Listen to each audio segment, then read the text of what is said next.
Assalamualaikum warahmatullahi wabarakatuh. Selamat berjumpa kembali para pemirsa dan pendengar di seluruh Nusantara. Semoga kalian selalu dalam lindungan Tuhan Yang Maha Kuasa. Kembali lagi dengan Jagat Horor, channel yang menyajikan kisah misteri, kisah horor, dan kisah gaib yang dikemas dalam visual gambar. Halo sahabat semua, Ari mendapatkan pengalaman horor dan pengalaman gaib saat dia berburu sampai kehilangan temannya, yaitu Ruri. Jadi beginilah awal ceritanya. Ruri dan Ari adalah sahabat karib yang sudah seperti saudara sendiri, yang mempunyai hobi sama, yaitu berburu. Karena hobinya inilah dia harus kehilangan sahabatnya Ruri, yang masih menjadi tanda tanya sampai sekarang. Peristiwa itu sangat membekas dalam dirinya dan menjadi trauma yang akan terus menghantuinya sepanjang hidupnya dan sampai kapanpun. Ari adalah pemuda yang masih lajang, yang tinggal di daerah Semarang. Mereka sudah sering berburu ke berbagai penjuru hutan belantara. Bahkan daerah yang angker mereka terjang demi memuaskan hobinya. Dari pesisir Pelabuhan Ratu, Pangandaran, Cilacap, sampai di Pacitan mereka sudah pernah datangi.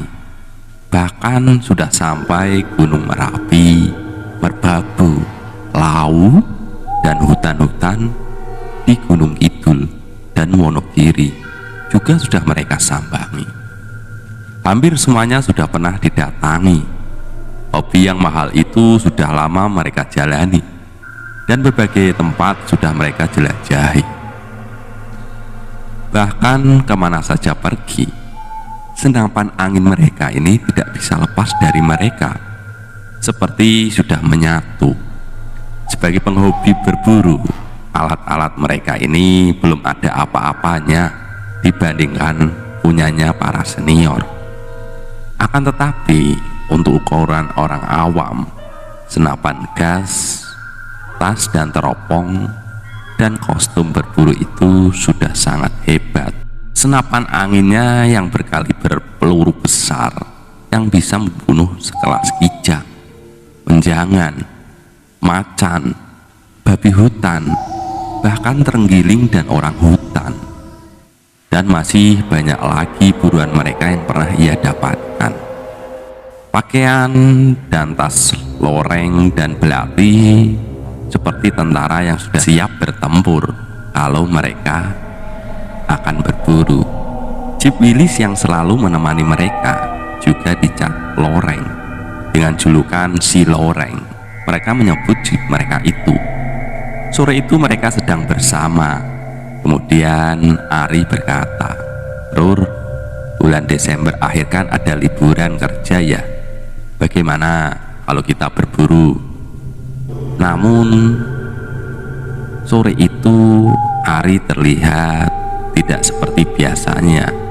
Ruri yang selalu bersemangat kalau akan berburu dan berkata dengan nada yang datar saja, "Iya Ar, sepertinya libur. Aku libur selama 5 hari. Nah, kamu libur tanggal berapa?" "Tanggal 24 sampai tanggal 1 Januari, Rur," jawab Ari. "Kita berburunya nggak usah jauh-jauh ya, 4 hari saja ya. Kamu siapkan alat-alatnya ya Ar," sambung Ruri berkata. "Siap komandan," jawab Ari dengan semangatnya. Tanggal 24 Desember pagi itu Ruri dan Ari ini sibuk mempersiapkan persiapan untuk berburu. Jeep Willys sudah dipanasi dan tidak lupa membawa bensin cadangan di dirijen. Senapan dan yang lainnya sudah dicek semuanya lengkap dan siap berangkat. Tidak lupa tenda dan jaket dan bumbu makanan mereka bawa, karena mereka selalu camping saat berburu. Sekitar jam 2 siang mereka meninggalkan rumah menuju hutan Kedung Jati, masih daerah Semarang. Perjalanan dari rumah mereka hanya perlu kira-kira 2 jam. Yang dituju pertama kali adalah rumah temannya Ari yang dulu satu kampus dan sekarang menjadi kepala dusun di daerah sana. Sekaligus ingin menitipkan mobil lorengnya ini di daerah Kedung Jati. Rur, nanti kita titipkan si loreng ya. Rumah teman kuliahku dulu, Ari berkata sambil fokus menyetir. Ya bagus, itu lebih aman dan pasti kita bisa makan gratis. Candaan Ruri waktu itu. Sudah pasti itu, kemarin orangnya sudah aku telepon. Hehehe, jawab Ari sambil tertawa juga. Sekitar jam 12 siang mereka berdua sudah sampai di rumahnya Rohman. Makan siang ternyata sudah disiapkan. Menu desa yang lezat sekali, nasi pecel dan ikan wader goreng, dan ada pisang pipit sebagai pencuci mulut. Mereka berdua sangat senang sekali dan makan dengan lahapnya.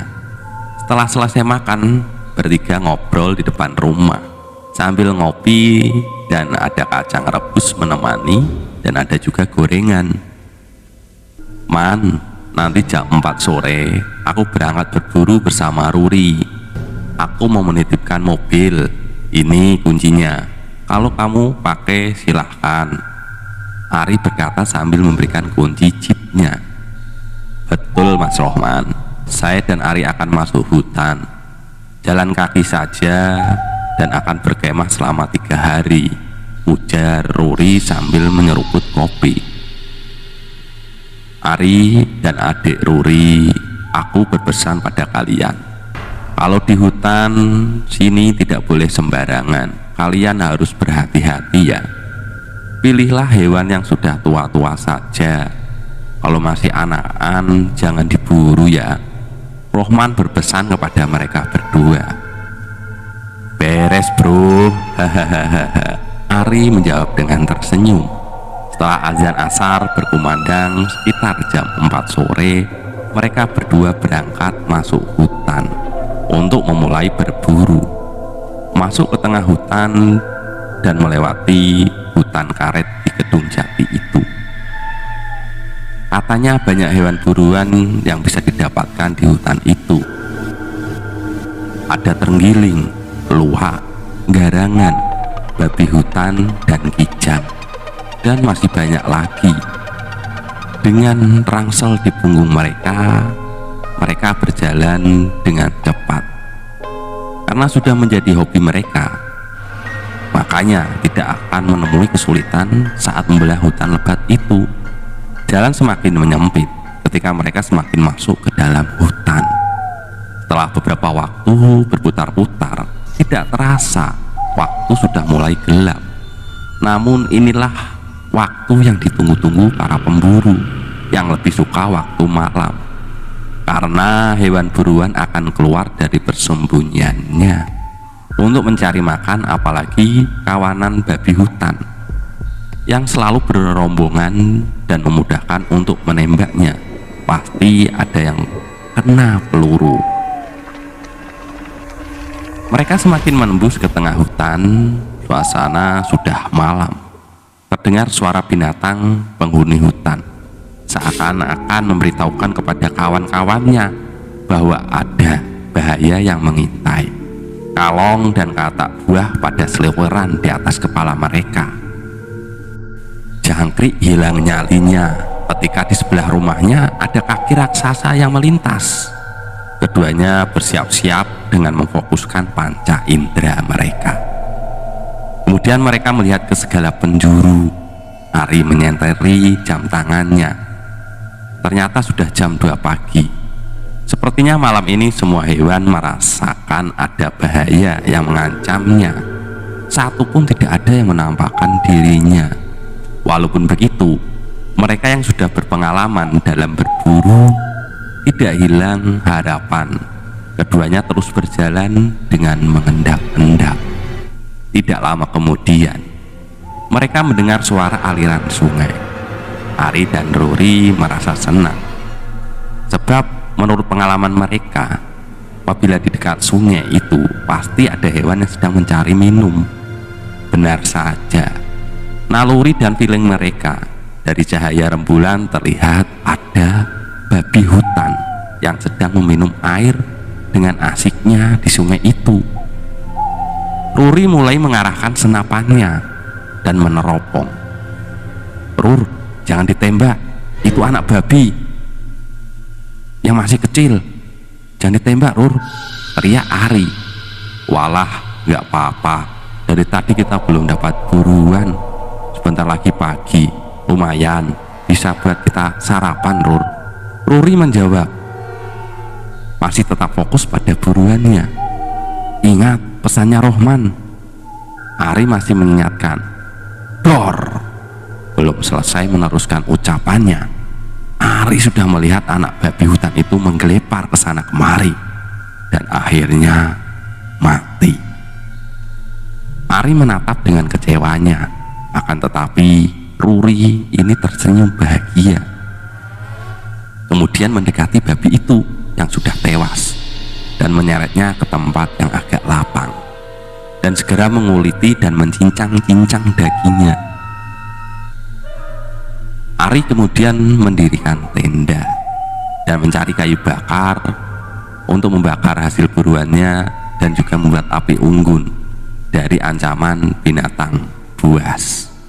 Sembari menunggu Rory yang selesai menguliti, bau daging babi hutan yang dibakar menusuk hidung dan menyebar ke seluruh penjuru hutan. Ari tidak bisa menahan nafsu untuk memakannya. Segera ia menyiapkan kecap dan lombok dan mereka memakan daging babi bersama dengan nikmatnya. Ketika terlihat mentari pagi yang cahayanya menembus dedaunan, mereka berdua langsung masuk tenda dan tertidur. Karena kekenyangan dan kecapean juga, mereka tertidur pulas sekali. Tanpa terasa sudah jam 3 sore ketika mereka bangun. Kemudian daging babi hutan yang masih tersisa mereka panasi dan dibakar lagi untuk makan siang yang terlambat. Setelah itu mereka mandi di sungai itu. Setelah langit mulai gelap, mereka merapikan semua peralatan dan akan melanjutkan berburu kembali. Namun baru melangkah 10 meteran, keduanya dikejutkan dan kaget. Mereka ini melihat di pinggir kali itu ada babi hutan yang besarnya tidak masuk akal, seukuran anak sapi limosin. Di kepalanya ini terdapat seperti mahkota. Matanya merah menandakan amarah yang besar. Rory dan Ari segera menurunkan senapannya. Namun belum sempat mengarahkan senapan itu, babi hutan itu sudah berlari kencang ke arah mereka dan menyeruduk dengan membabi buta. Rory langsung terpental dengan terhantam taringnya yang besar dan tajam mengkilat. Babi hutan itu menerjang tubuh Rory. Badan Rory sudah penuh luka, tidak bisa digambarkan lagi. Luka arang keranjang di sana sini. Dan seperti masih belum puas, babi hutan itu masih menginjak-injak badan Rory dan kepalanya sampai pecah. Ari ini gemetaran, tidak tahu harus bagaimana. Pikirannya blank seketika. Tangannya yang gemetaran itu mencoba mengarahkan senapannya. Anehnya, senapannya ini macet, seperti banteng yang menghembuskan nafasnya. Babi hutan itu gantian menerjang Ari. Ia menghindar namun tetap saja terkena, walau hanya keserempet. Namun itu membuatnya terpental, tidak tahu rasanya kalau terkena langsung. Namun ia melihat kakinya yang bengkok, ternyata patah. Darah seketika mengucur. Kemudian tidak tahu, tiba-tiba gelap. Suasananya semuanya menjadi gelap. Ari pingsan, tidak sadarkan diri. Paginya warga di daerah situ yang mencari kayu bakar digegerkan karena menemukan 2 orang yang terkapar luka parah. Yang satunya sudah tidak bernyawa dengan kepala yang pecah, perutnya sobek dan ususnya terurai, dan yang satunya dalam keadaan pingsan. Keduanya langsung dibawa ke rumahnya kepala dusun. Setelah sadar dari pingsannya, Ari meminta maaf kepada Rohman temannya karena temannya sudah melanggar aturan dan nasihatnya dan larangan hutan Kedung Jati. Menurut Rohman, babi hutan raksasa itu adalah makhluk setengah siluman. Dia marah karena salah satu anaknya dibunuh Ruri. Ia juga menambahkan bahwa dia adalah ratunya babi hutan di hutan itu dan pernah menemuinya di alam mimpi. Babi itu bilang dirinya tidak akan mengganggu manusia apabila manusianya juga tidak mengganggu rakyatnya. Selesai. Demikianlah kisah kali ini. Semoga dapat bermanfaat dan menghibur sahabatku semuanya. Saya beserta jajaran direksi yang bertugas pamit undur diri. Sampai jumpa. Wassalam.